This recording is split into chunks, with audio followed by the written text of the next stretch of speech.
Bienvenidos a Historias sin Vueltas. Hoy vamos a hablar del regreso del peronismo al poder entre 1973 y 1976, un periodo marcado por expectativas, conflictos internos y un final trágico que cambió para siempre la historia argentina.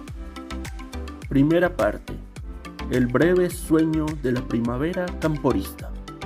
El 11 de marzo de 1973, el peronismo volvió al gobierno, con Héctor J. Cámpora como presidente, porque Juan Domingo Perón, aunque líder del movimiento, no podía asumir. Este gobierno breve pero intenso buscaba tres cosas: un pacto social entre Estado, empresarios y sindicatos, revitalizar el sistema político y consolidar al peronismo tras 18 años de exclusión. Pero la sociedad había cambiado.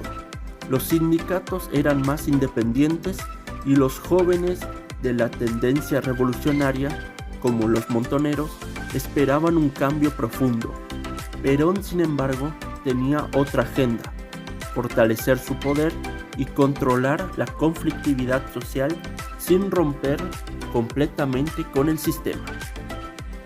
El choque fue inevitable.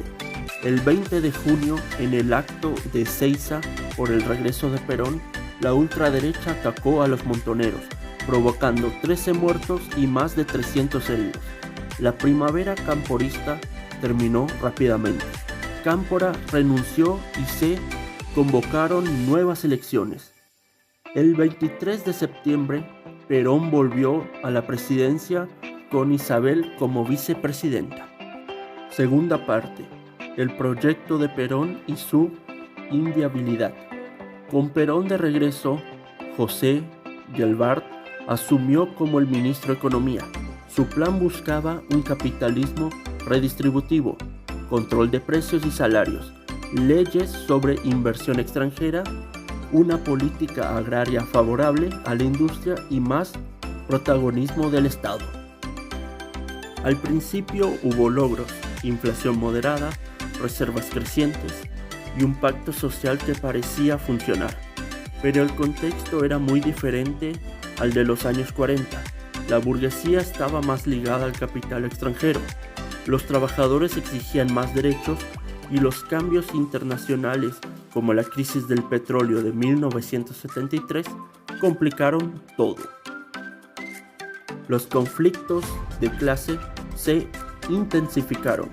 Los trabajadores se movilizaron por mejores salarios y condiciones.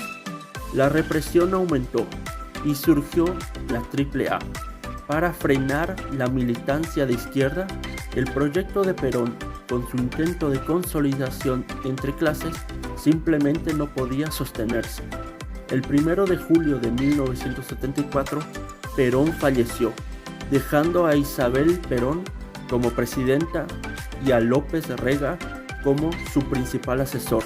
La etapa de Perón terminó sin cumplir su objetivo y con la izquierda peronista marginada.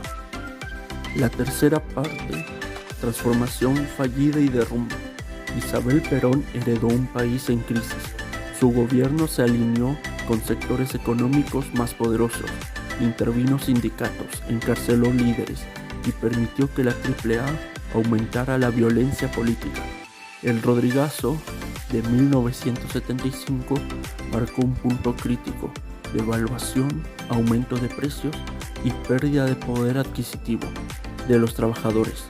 Las huelgas y protestas se intensificaron.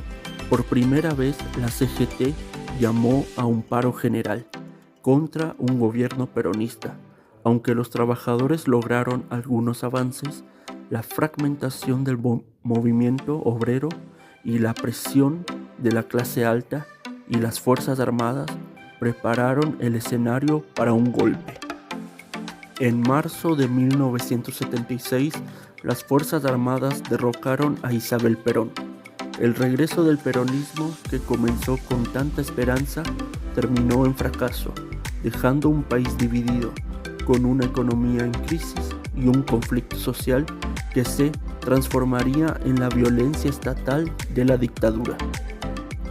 Entre 1973 y 1976, la historia argentina vivió un regreso que prometía cambios y terminó en conflicto y derrota.